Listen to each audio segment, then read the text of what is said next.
Okay, it looks like the activity has slowed a bit. We still have individuals coming in, but we want to take advantage of this hour that we have, so we're going to go ahead and get started. Joining us this evening, again, I'm Sam Caldwell. Joining us this evening are Mary Gallant, who serves as the Interim Dean of the School of Public Health here at the University of Albany. Dean Gallant will be interviewing our special guest, and Taylor Mitchell, who is a master's student in the School of Public Health and volunteer coordinator for the school's graduate student organization. Taylor's joining us this evening, and just to get to know a little bit more about Taylor, she's a second-year MPH student. She's also a CD-PHP scholar concentrating in health policy, management, and behavior, and she's also earning a certificate in public health preparedness and surveillance. That is indeed a mouthful. Taylor's also serving as volunteer coordinator for the School of Public Health Graduate Student Organization. She completed her undergraduate studies at the University of Albany, where she achieved a double major in public health and English. And she also has experience in contact tracing for COVID-19. And she additionally is interested in terms of research in equitable access to mental health care, the effects of climate change on health and public health emergency response and management. Taylor's future plans include aspirations to work for the New York State Department of Health. So Taylor, thank you very much for joining us. Dean Gallant, thank you very much for joining us as well. And at this point, pardon me, we're going to hand it off to Dean Gallant, who will then transition to the introduction of our speaker. All right, thanks so much, Sam. It's really my pleasure to be here tonight. And thank you, Taylor, for joining us as well. And I'm going to turn it over to you, Taylor, to introduce our special guest tonight. Thank you, Dean Gallant and Sam. On behalf of the School of Public Health and its graduate student organization, I'm delighted to welcome to UAlbany Dr. Ursula E. Bauer, Deputy Commissioner for Public Health at the New York State Department of Health. Dr. Bauer directs the Office of Public Health and provides leadership of the state's portfolio addressing chronic diseases, infectious diseases, injuries, environmental health, maternal, child, and family health, and other areas of public health concern. Prior to joining the Health Department in August 2021, Dr. Bauer served as Senior Advisor to the U.S. Surgeon General, advancing partnership strategies to increase investment in communities, strengthen health, wealth, and well-being, and equitably improve individual, community, business, and economic prosperity. Prior to that, she directed the National Center for Chronic Disease Prevention and Health Promotion at the Centers for Disease Control and Prevention, a position she held for 8.5 years. While there, Dr. Bauer led the development of and obtained funding for the Good Health and Wellness in Indian Country program, which transformed the center's collaborative approach to improving the health and wellness of American Indians and Alaska Natives. In addition, Dr. Bauer has held various leadership positions in state health departments in Louisiana, Florida, and New York. Dr. Bauer holds a PhD in epidemiology from Yale University, an MPH in family health from Columbia University, and a master's degree in political science from Rutgers University. Welcome to Leading Questions, Dr. Bauer. Thank you, Taylor. Thank you, Sam. Great to be here. Welcome, Dr. Bauer. Thank you, Mary. Dr. Bauer, thank you so very much for joining us this evening. You'd think after only a short 2 years of COVID that we would have mastered the mute button by now, but I'm a work in progress. So thanks again for joining us. Before we get started, I want to ask our audience members to please funnel your questions for Dr. Bauer through the Q&A function. You can send them at any time over the course of the program. Please feel free to indicate your class year. If you're part of the University at Albany local community or greater community, please feel free to indicate your class year and program of study, and or your hometown with your questions if you care to. We'll be asking questions a little bit later in the program. And I'd also like to let you know that the audience chat will be disabled over the course of this conversation. Dr. Bauer, we always begin leading questions with an audience poll. And the point of that is to get a sense of where our students, faculty, staff, and community members stand on a question that we'll be exploring. So tonight's poll question, audience, is: what health issue concerns you most? And there are several that are selected here. We'd ask that you select one of those options of your choosing relative to the health issue that concerns you most.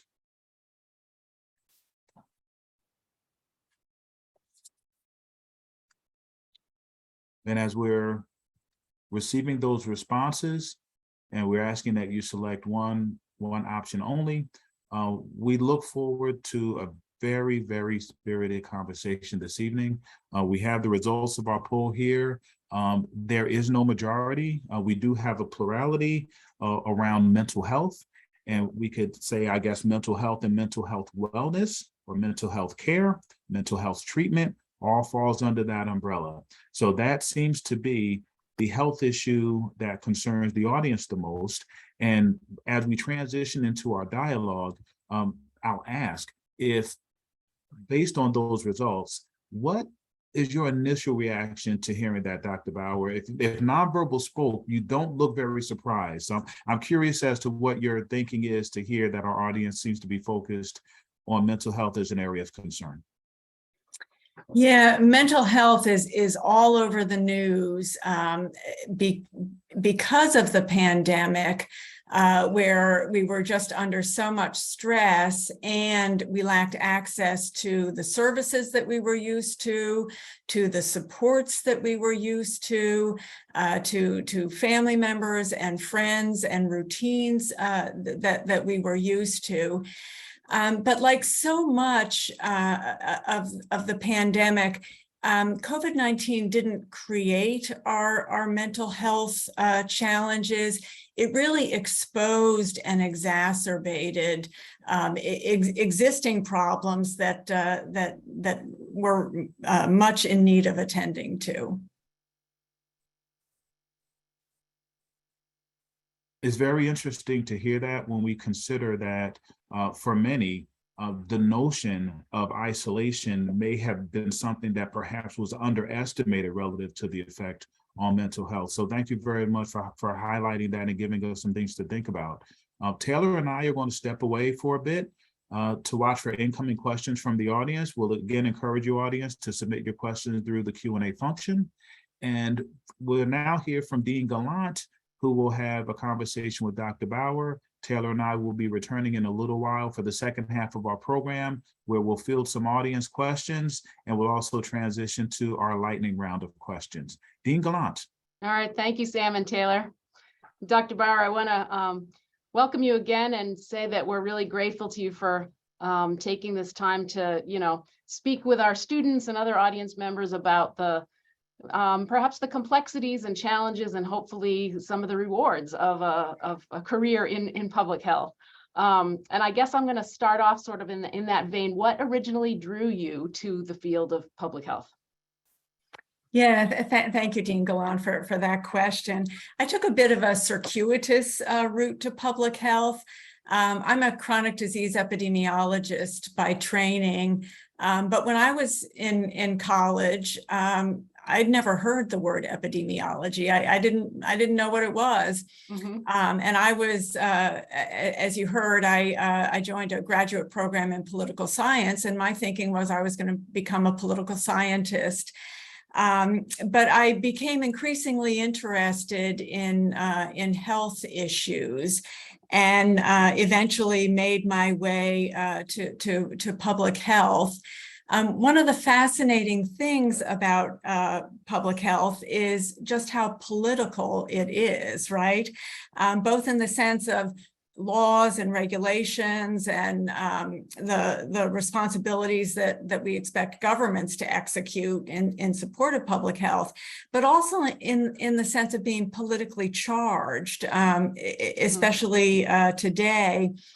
And depending, as public health does, at least in part, on kind of the will of the people and an understanding and an appreciation of the common good, right, in order for public health to be kind of to be effective and realized.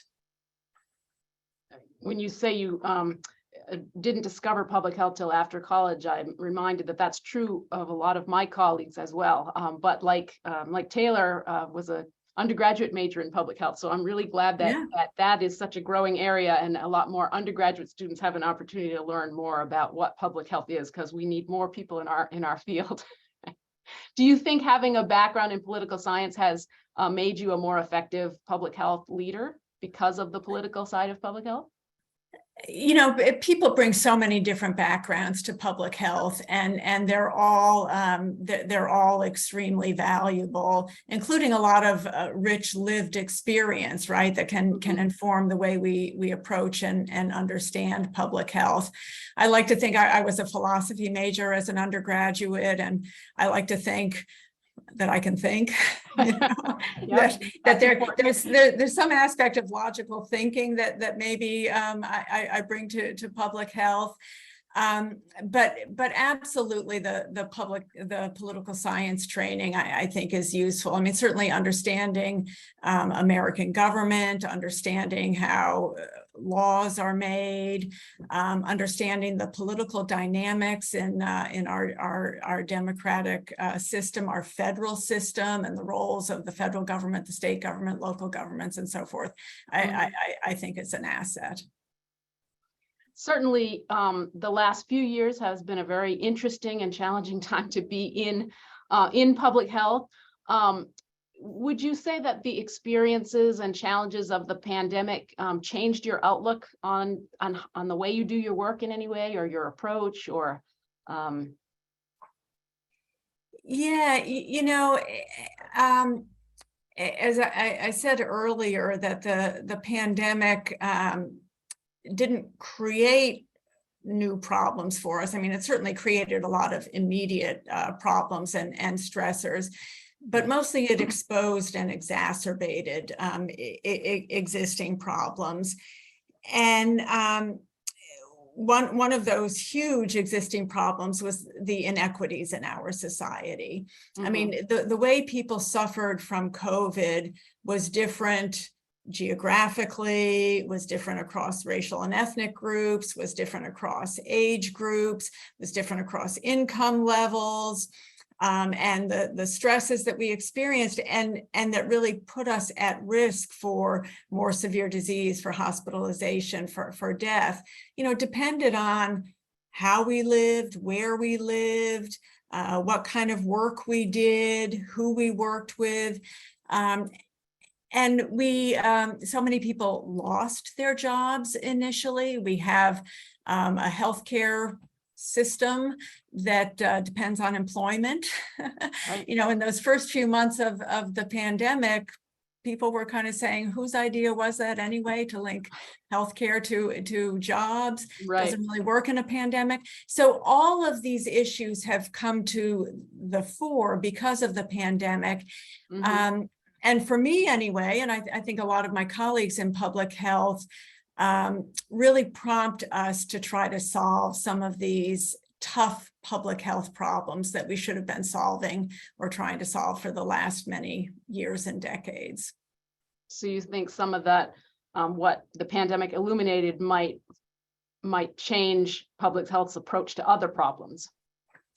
Yeah, well, and remind us of how important it is to deal with some of these tough, intransigent problems.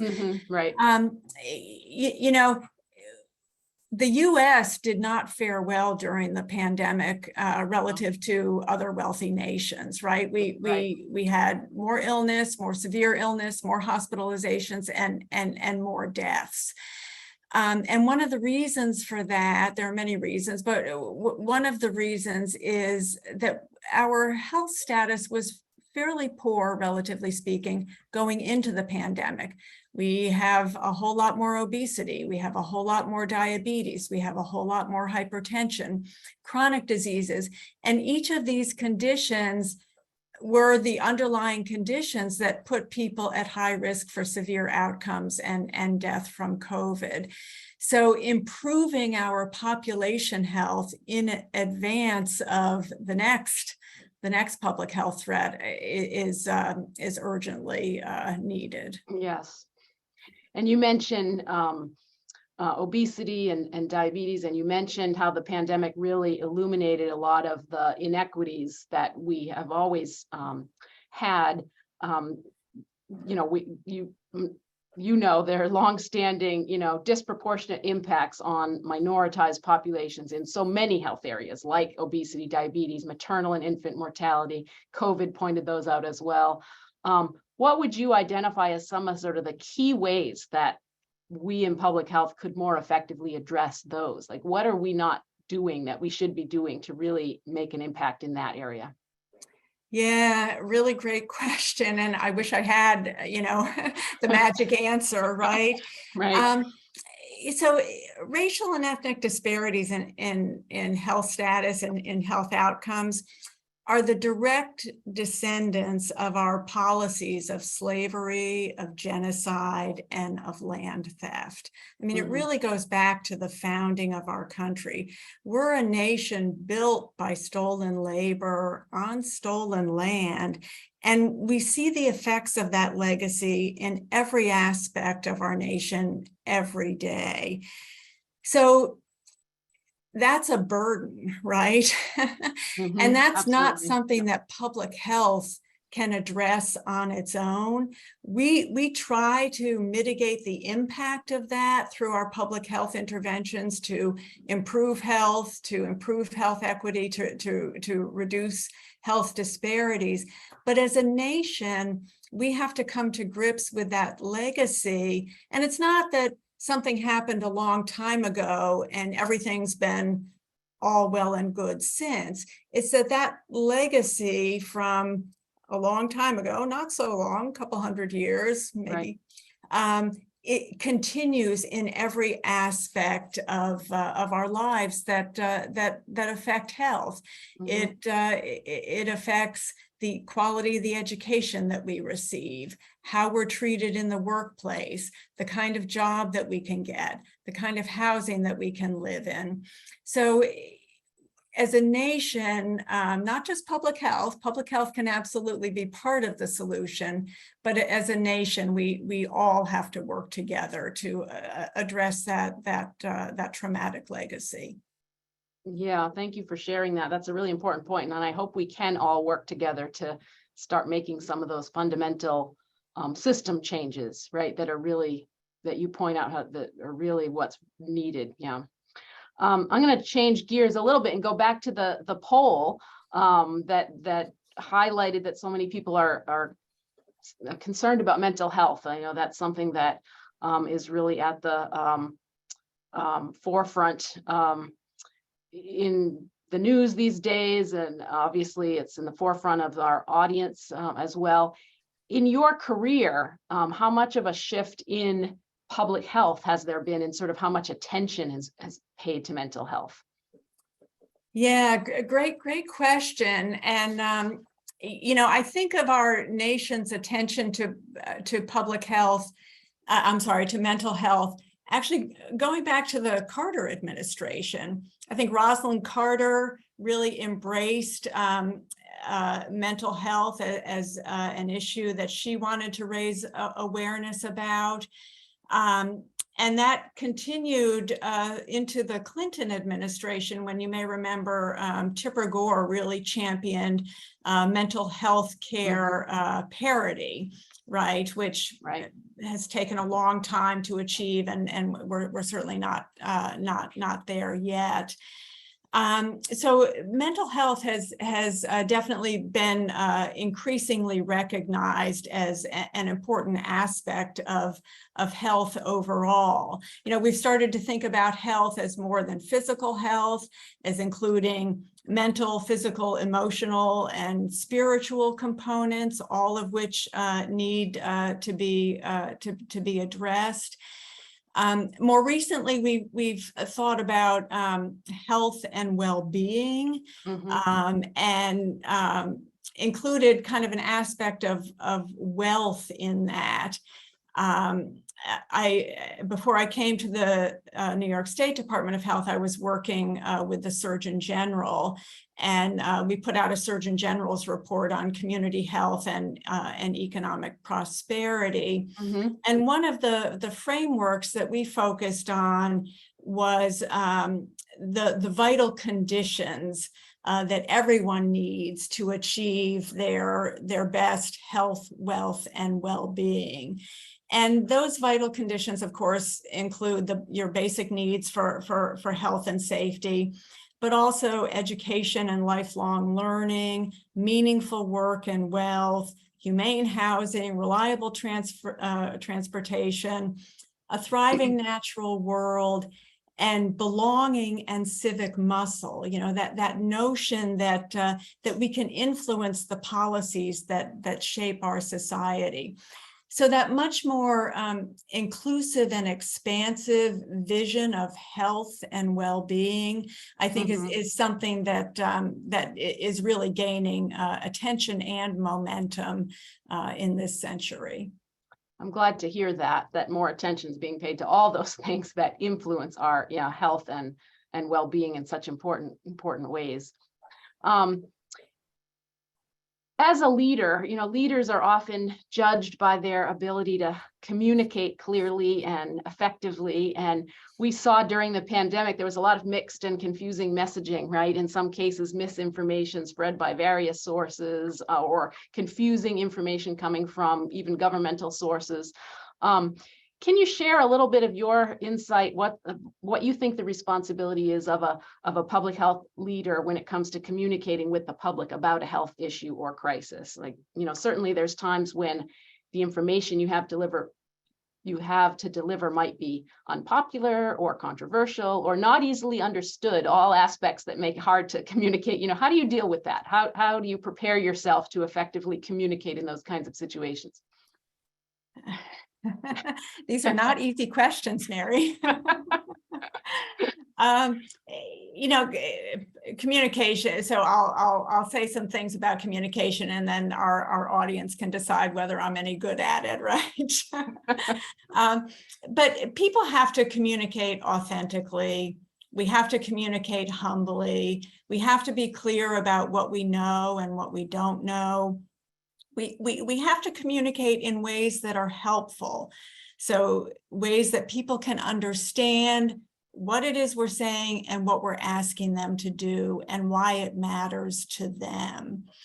And if we're in a situation, as we often were with the pandemic, where knowledge is evolving, knowledge is being revised, new knowledge is being gained, we have to be clear about what we don't know, what we're uncertain about, what we may learn later that's different, where the uncertainties are, and again, what that means to people's lives and why that matters, or maybe why it's not so important. And then have ways for people to take a deeper dive and gain more information if they're interested in doing so. A theme that I've been circling around in our conversation here is that public health is one part of the solution, but making a problem a public health problem doesn't mean public health can solve it. And multiple aspects of society have to step up. And the communication issue, the misinformation issue, the disinformation issue is one that requires multiple parts of our government and our society to address. And one of those parts is education. And I think we can do a better job of helping people develop those critical thinking skills and helping people develop a level of health literacy so that they're better able to understand information and also to weigh what's being said and decide if it's something they need to act on or something they need to find out more about. So, leaders absolutely need to communicate clearly and effectively and simply and authentically and humbly. And people need to bring some listening skills to the table as well, and be able to process information. Yeah, really good points. And I like how you emphasize the communicating, authentically and humbly, because I think that's an important way to build trust with who you're communicating with, right? In terms, and I agree that I think our educational system could do, a better job at helping people to develop those skills in terms of both communicating and being consumers of information, because that misinformation is not just in public health, it's all over today, right? But personally, what advice do you have for people in the audience that might want to develop their own, communication skills? And this would apply to more fields than just public health, but how do you think one can work on developing the ability to communicate, scientific information, for example, in a way that's understandable to a population, an audience that maybe doesn't have a scientific background? What are some of the ways that you think are helpful to develop those skills? There was a book that came out many years ago titled something like "Everything I Needed to Know in Life I Learned in Kindergarten." I remember that. And, I actually never read the book, so I don't know what its message was. But, when I think about communication skills, these are social skills, right? And we do start to learn that in daycare and preschool and kindergarten, in the way we engage in our community and the way we engage with our family and our friends. So these are good communication skills, are also good life skills, and we have many opportunities to develop those skills. When I was at CDC, Tom Frieden was the CDC director, and he used to say, when you're standing in line at the grocery store, turn to the person behind you in line and try to talk about the public health problem you were trying to solve today. How do you communicate, about sugar sweetened beverages in a way that's going to have an impact on people's choices? How do you communicate about colorectal cancer screening in a way that's going to make people want to get that checked off their bucket list? How do you take complex ideas? Certainly we had a lot of those in the pandemic, and put them in terms that are meaningful to people. So there are absolutely programs where you can learn how to be a communicator, and there are jobs at public health departments for communication specialists. These are real skills that people have, and people are really good at that work. But all of us can learn how to communicate and how to do that effectively. Well, I'm going to think differently now when I'm in the grocery store line. Yeah. That's good advice. Well, we have a few more minutes for a couple more questions. So I'm going to switch gears just a little bit to a different topic. So a number of health-related organizations, including the American Public Health Association, have described gun violence as a public health issue. And clearly, that's something that, has been in the news a lot. We need to pay attention to that. One of the goals has been to exert more pressure on government officials to fund more gun violence prevention research. But what do you think the most important role for public health professionals is when it comes to gun violence prevention? Is it more research? Is it more of education? Is it more on the policy side, or some combination? Yeah, thanks, Mary, for that question. Our gun violence problem, it's a problem of political will, right?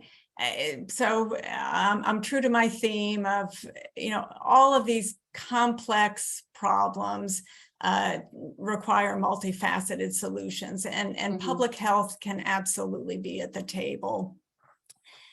but I'm not sure we need more research to understand what we need to do to address gun violence.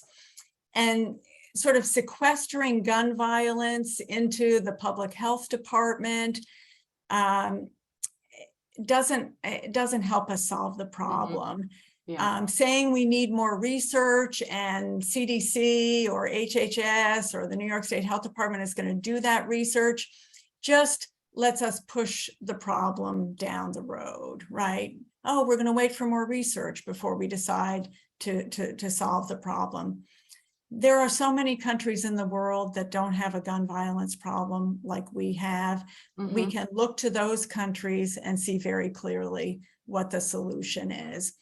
So I'm not sure it's a public health problem to solve. It's absolutely a societal problem to solve. And we just have to figure out as a country that we're tired of gun violence. And we demand that our elected leaders, and they're the ones who hold the power here, are going to solve the problem.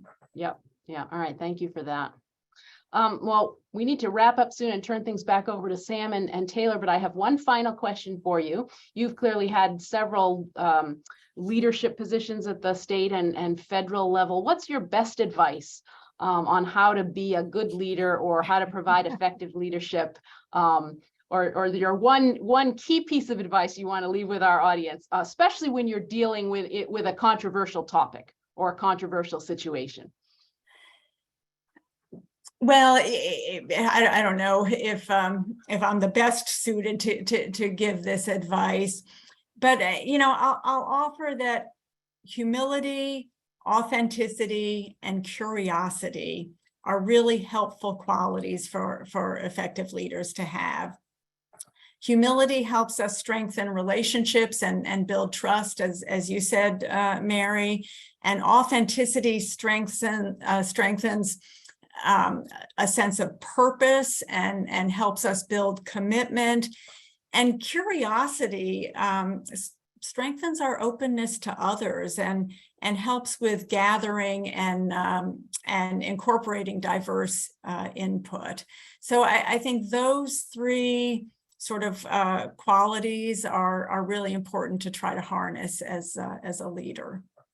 That's great. I really like that advice. So thank you for sharing that with us.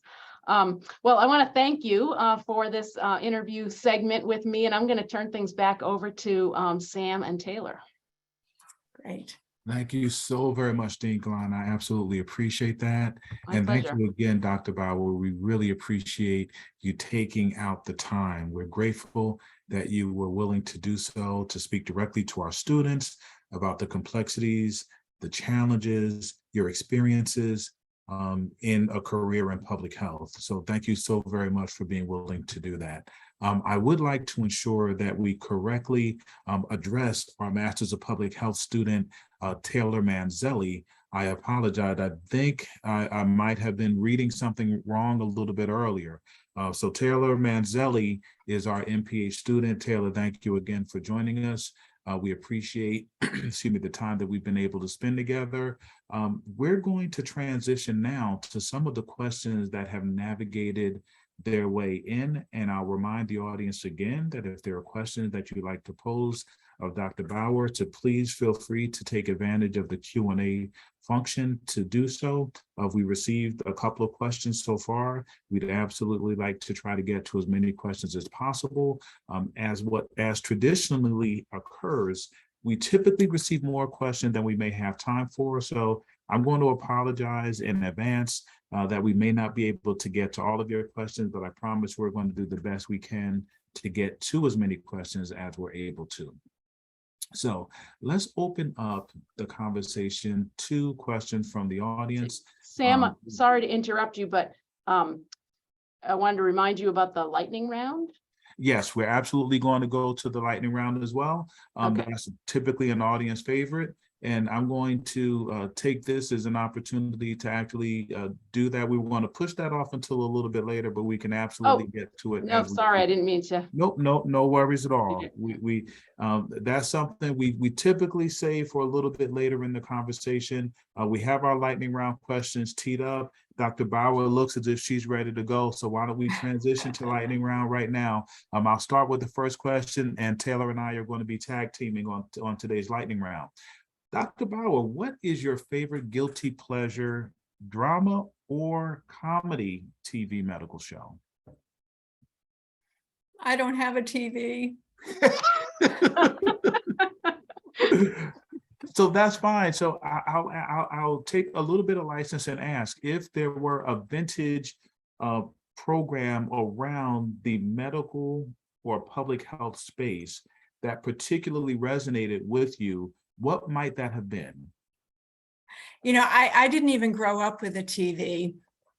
I've heard good things about MASH. That absolutely works. That's an award-winning program, so we'll take that. Why don't we transition to the next question? Dr. Bauer, what do you view as the most important health-related discovery or advance? Oh, wow. You know, with what we're struggling with here in New York right now, I have to say vaccines. Thank you. Thank you so very much.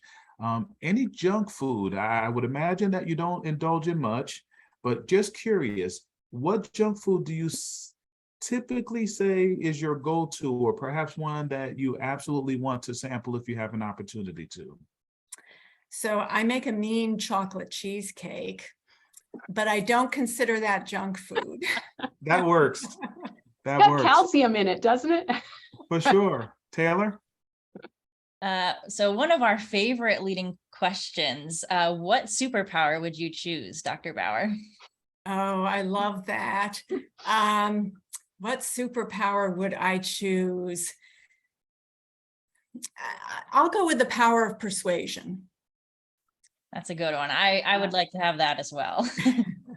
Dr. Bauer, it absolutely sounds like you kind of have a little bit of that already going on. So if you could hone that even more, that sounds amazing. And our last lightning round question for this evening, your best advice for a long and healthy life?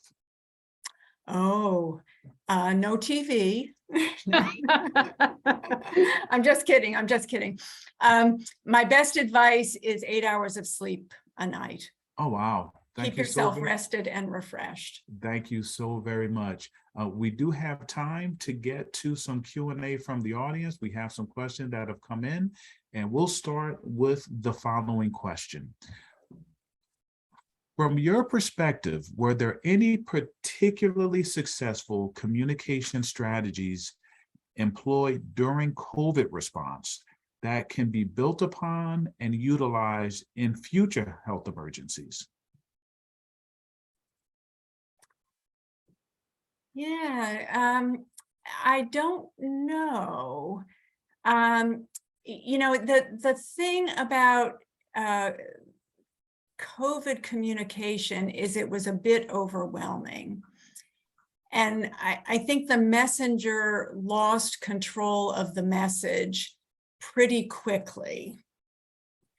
So kind of thinking out loud here a little bit, having had this experience of, wow, you know, just really overwhelming people with information, we might want to simplify our approach next time, not to withhold information, certainly, but to really crystallize the communications that we want people to understand, and then kind of stay on top of those so that as they, you know, drift out into the airwaves, we can reel them back as they get misrepresented and misinterpreted.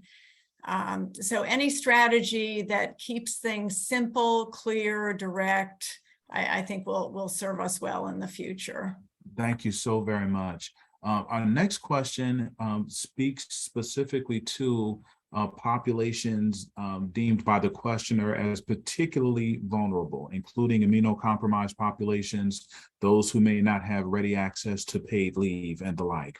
And the question is framed around the fact that the decline in COVID-19 infection controls has prevented vulnerable populations or vulnerable New Yorkers from entering indoor settings and participating fully in the state's reopening, particularly while up-to-date vaccination rates remain low, stubbornly low.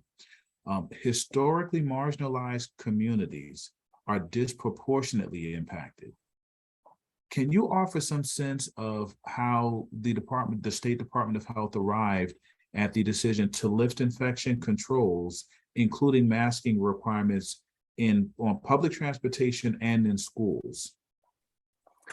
Yeah, much of what all state health departments do is follow the guidance from the Centers for Disease Control and Prevention.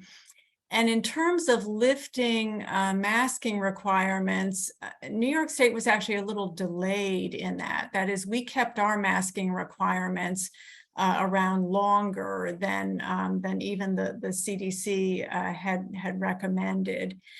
You know, both New York and CDC and many health departments have tried to remind people that you can still mask. We have signs in our building saying, please feel free to wear a mask.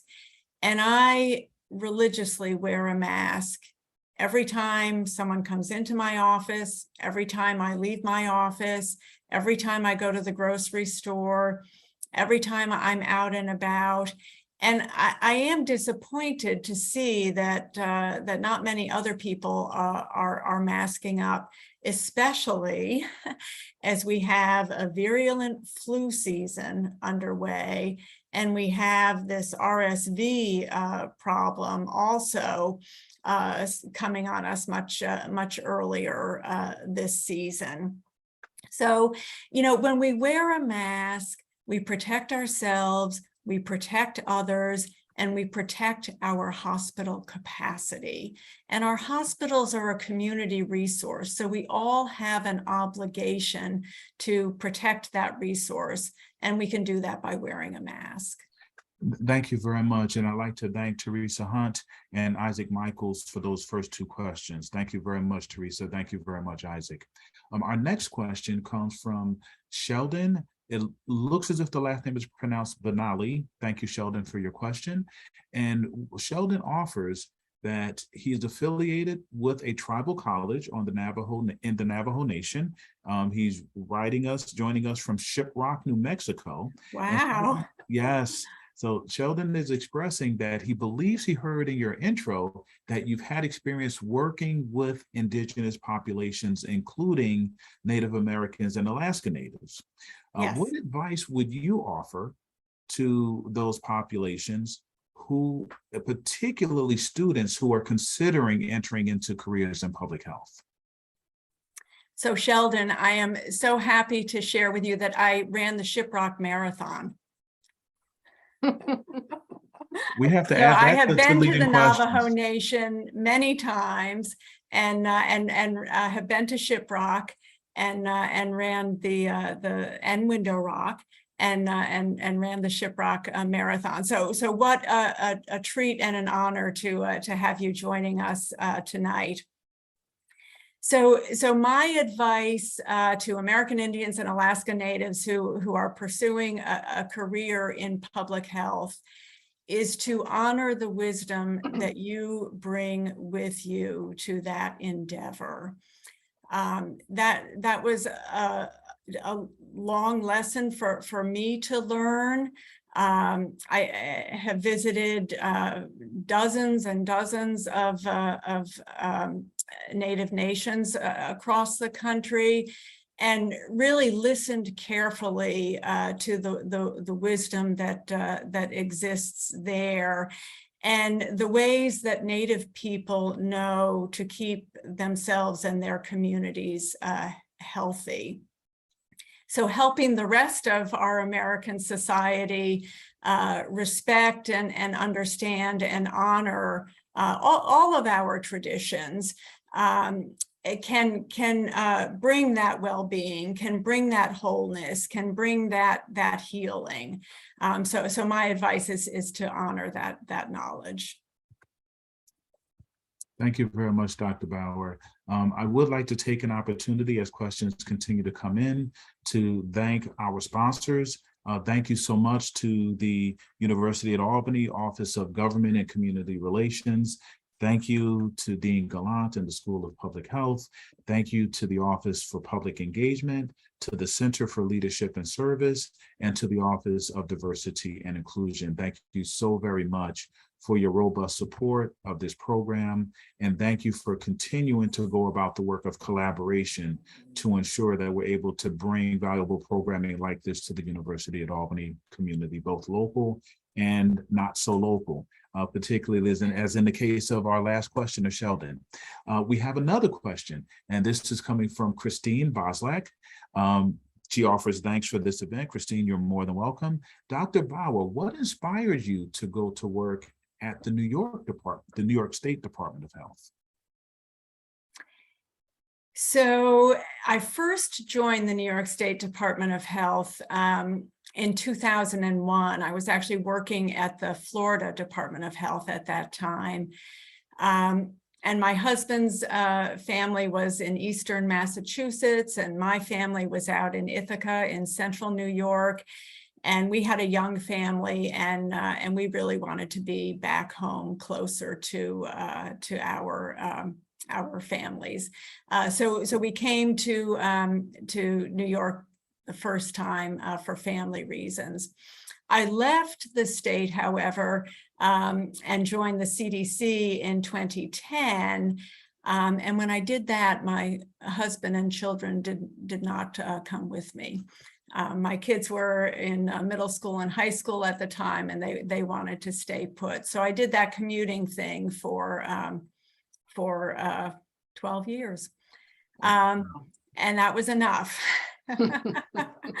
So during the pandemic, of course, the federal workforce got sent home, and that was a huge treat for me to be back in upstate New York.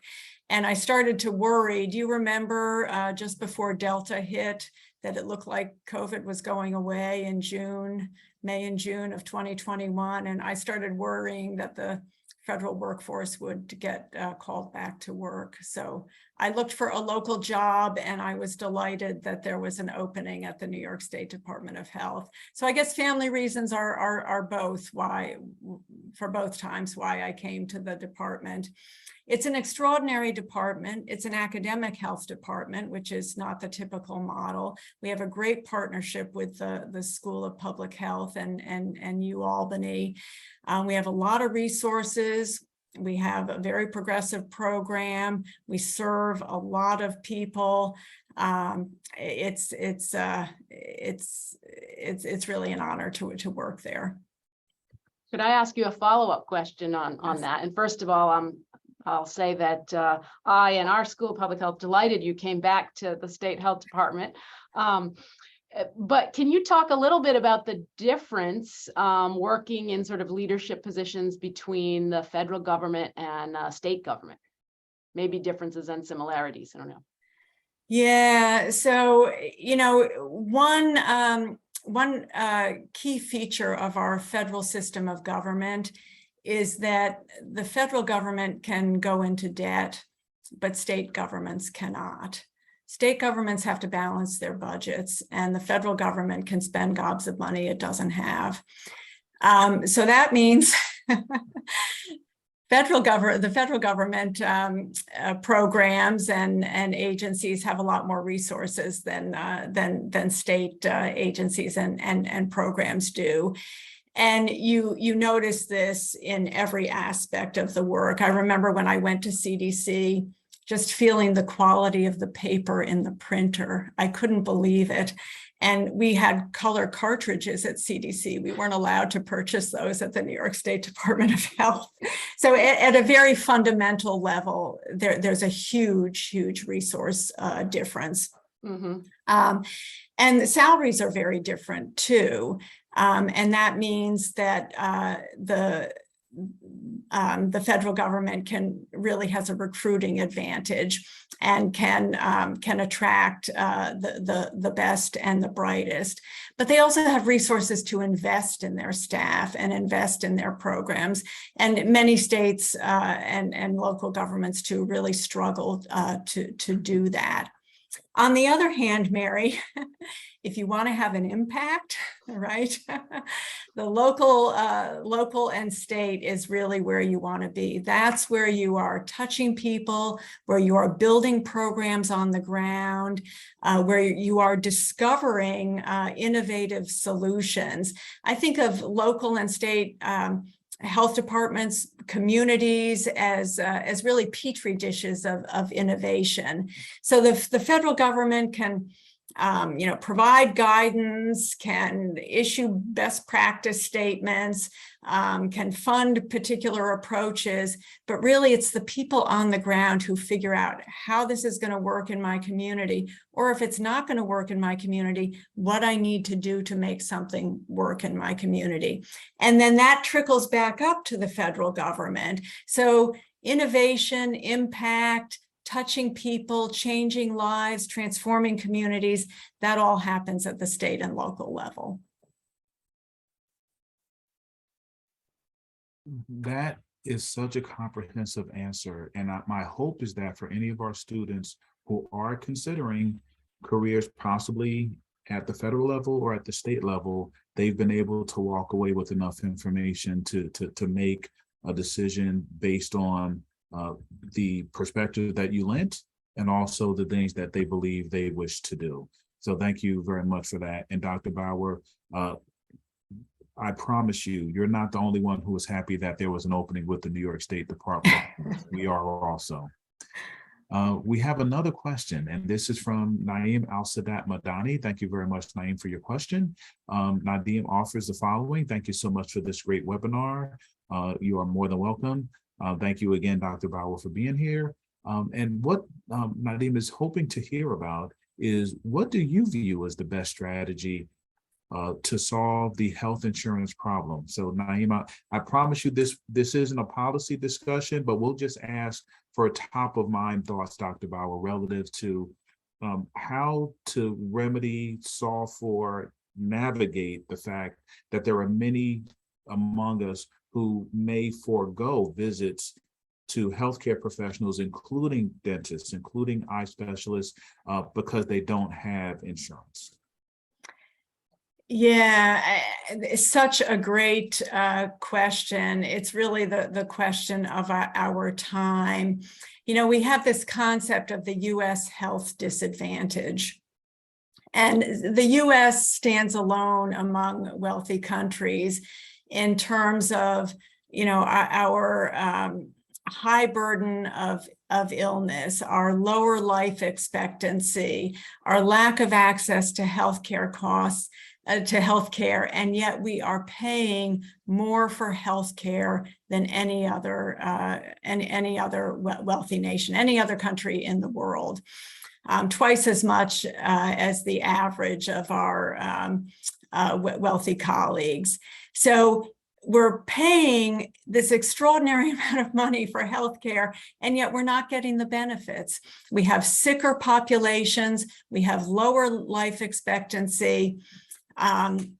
So it's a problem to solve.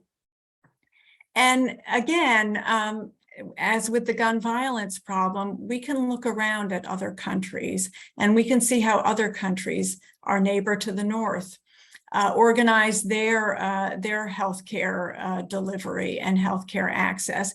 There are models out there that we can implement that will serve us better. You know, part of our culture as Americans is we think about pulling ourselves up by our bootstraps. We think about being independent. And that contributes to kind of a zero-sum notion that if other people are going to get something like access to healthcare, that means I'm going to get less of that. And if I already have that, then I don't want to give it up. We don't have an idea of an expanding pie or lifting everyone up actually enriches us all. And many countries have that understanding of the common good. And if we can provide health care to all, then we can reduce healthcare costs. We can have a healthier population. That means we're paying less for things that we don't need to be paying for. So we have an immediate problem now of how do we serve people and help people be healthy who lack access to our health care.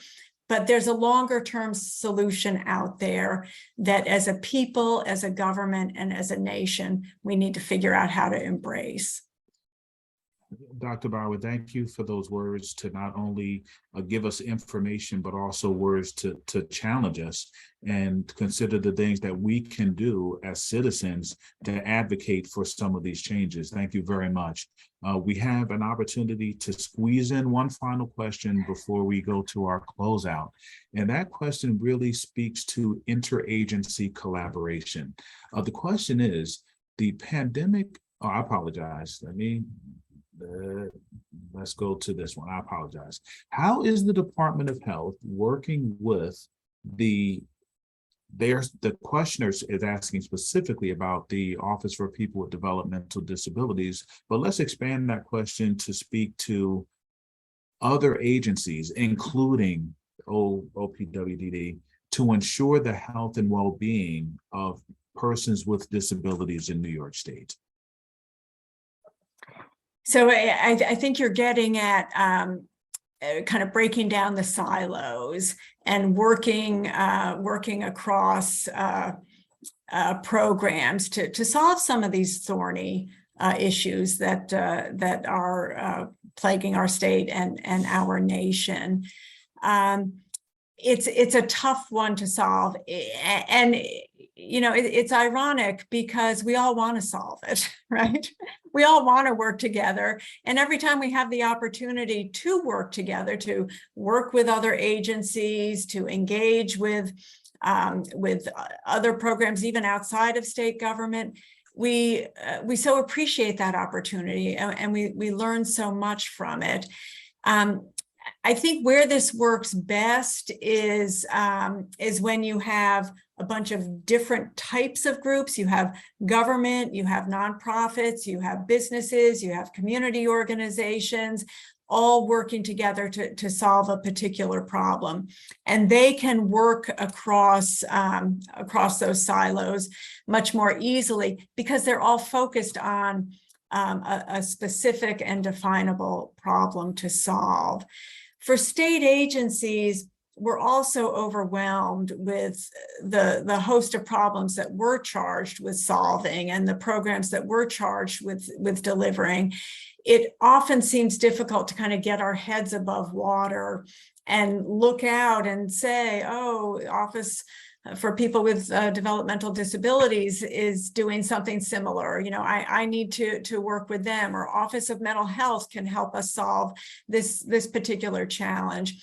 It becomes overwhelming to do that outreach and then to kind of stick with it and bring it to fruition.